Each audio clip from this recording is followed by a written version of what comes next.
کر ہے، اور جب تک وہ تم سے مسجد حرام یعنی خانہ کعبہ کے پاس نہ لڑیں تم بھی وہاں ان سے نہ لڑنا۔ ہاں اگر وہ تم سے لڑیں تو تم ان کو قتل کر ڈالو، کافروں کی یہی سزا ہے۔ پھر اگر وہ باز آ جائیں تو اللہ بخشنے والا ہے، رحم کرنے والا ہے۔ اور ان سے اس وقت تک لڑتے رہنا کہ فساد نابود ہو جائے اور ملک میں اللہ ہی کا دین غالب ہو جائے۔ پھر اگر وہ فساد سے باز آ جائیں تو ظالموں کے سوا کسی پر زیادتی نہیں کرنی چاہیے۔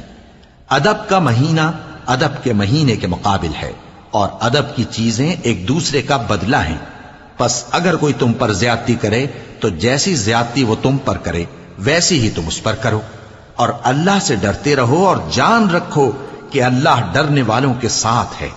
اور اللہ کی راہ میں مال خرچ کرو اور اپنے آپ کو ہلاکت میں نہ ڈالو، اور نیکی کرو، بے شک اللہ نیکی کرنے والوں کو دوست رکھتا ہے۔ اور اللہ کی خوشنودی کے لیے حج اور عمرے کو پورا کرو، اور اگر راستے میں روک لیے جاؤ تو جیسی قربانی میسر ہو کر دو، اور جب تک قربانی اپنے مقام پر نہ پہنچ جائے سر نہ منڈاؤ۔ اور اگر کوئی تم میں بیمار ہو یا اس کے سر میں کسی طرح کی تکلیف ہو تو اگر وہ سر منڈا لے تو اس کے بدلے روزے رکھے یا صدقہ دے یا قربانی کرے۔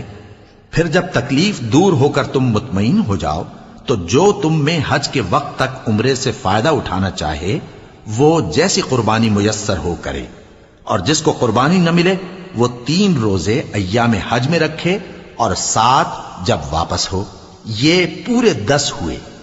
یہ حکم اس شخص کے لیے ہے جس کے اہل و عیال مکے میں نہ رہتے ہوں۔ اور اللہ سے ڈرتے رہو اور جان رکھو کہ اللہ سخت عذاب دینے والا ہے۔ حج کے مہینے معین ہیں جو معلوم ہیں، تو جو شخص ان مہینوں میں حج کی نیت کر لے تو حج کے دنوں میں نہ عورتوں سے اختلاط کرے، نہ کوئی برا کام کرے اور نہ کسی سے جھگڑے۔ اور جو نیک کام تم کرو گے وہ اللہ کو معلوم ہو جائے گا۔ اور زاد راہ یعنی رستے کا خرچ ساتھ لے جاؤ، کیونکہ بہترین زاد راہ پرہیزگاری ہے۔ اور اے اہل عقل، مجھی سے ڈرتے رہو، اس کا تمہیں کچھ گناہ نہیں کہ حج کے دنوں میں بذریعہ تجارت اپنے پروردگار سے روزی طلب کرو۔ اور جب عرفات سے واپس ہونے لگو تو مشعر حرام یعنی مزدلفہ میں اللہ کا ذکر کرو، اور اس طرح ذکر کرو جس طرح اس نے تم کو سکھایا، اور اس سے پیشتر تم لوگ ان طریقوں سے محض ناواقف تھے۔ پھر جہاں سے اور لوگ واپس ہوں وہیں سے تم بھی واپس ہو، اور اللہ سے بخشش مانگو، بے شک اللہ بخشنے والا ہے، رحمت کرنے والا ہے۔